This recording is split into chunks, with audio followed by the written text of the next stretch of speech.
dabayaaqada qarnigii 19aad nin ayaa ka soo baxaya dalka Hindiya sheeganayana inuu yahay masiix oo xilligii kama dambaysta soo laabtay waxa uu farayaa in lagu jihaado muslimiinta reebayana la dagaalanka guumaystaha Ingiriiska ee Hindiya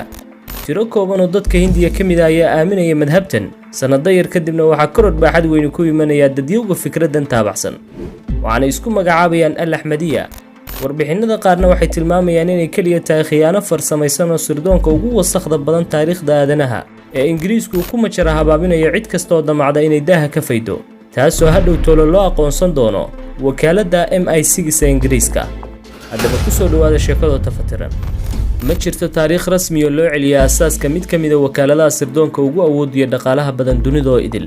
ee waxa loo tiiriyaa in la yeegleelay xilligii boqoradii Elizabeth III curashada qarnigii 20aad balse intaa ka hor waxa uu shaqeynayay qaaban rasmi ahayn MI6 waxay u taagan tahay xafiiska sirdoonka ciidamada oo hoostaga wasaaradda arrimaha dibadda ee dalka Ingiriiska waa xafiis hawlgaliya shaqaale kala duwan oo xirfadda sirdoonka ku wanaagsan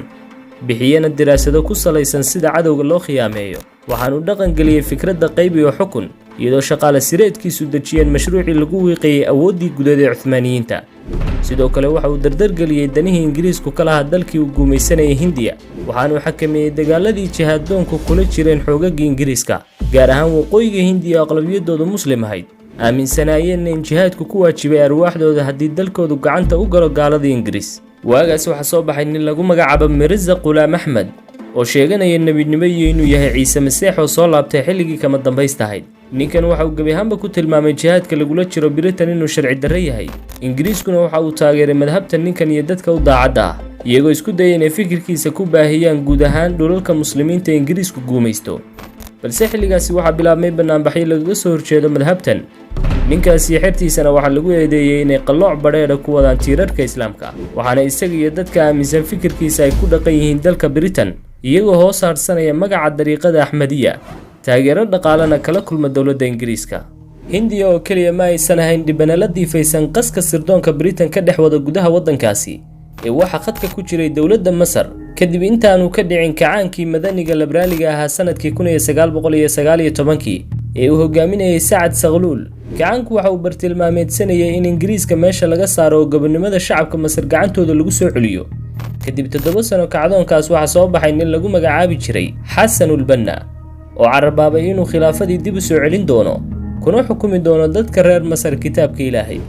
ila wareedyada qaar waxay sheegayaan inuu kala kulmay taageero Ingiriiska si loola garab galo dacwadiisa taasoo sababtay hirdan siyaasadeed oo ka dhashay hogaankii xisbiga wafdiga Masar ee garwadeenka ka ahaa kacaankii 1919 marka laga yimaado Ingiriiska iyo danihiisa gaarka ee uu ka lahaa Masar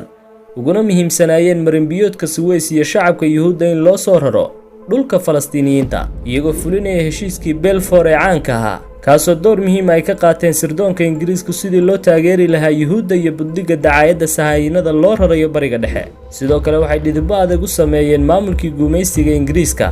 kana saareen khadka dhaqdhaqaaqyahan jabaad ku haya nidaamkii mustacmaradda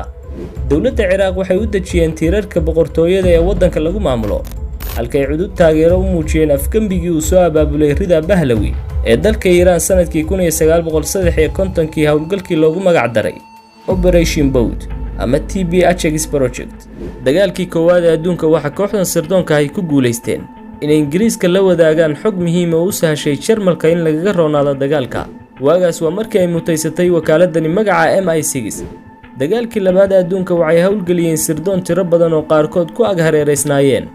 Hitler qudhiisa dhamaadkii dagaalkii labaad ee adduunka iyo gabagabada guumaysiga waxay gacan weyn ka geysteen dalkii Sofiyeetiga ee dagaalkii qabooba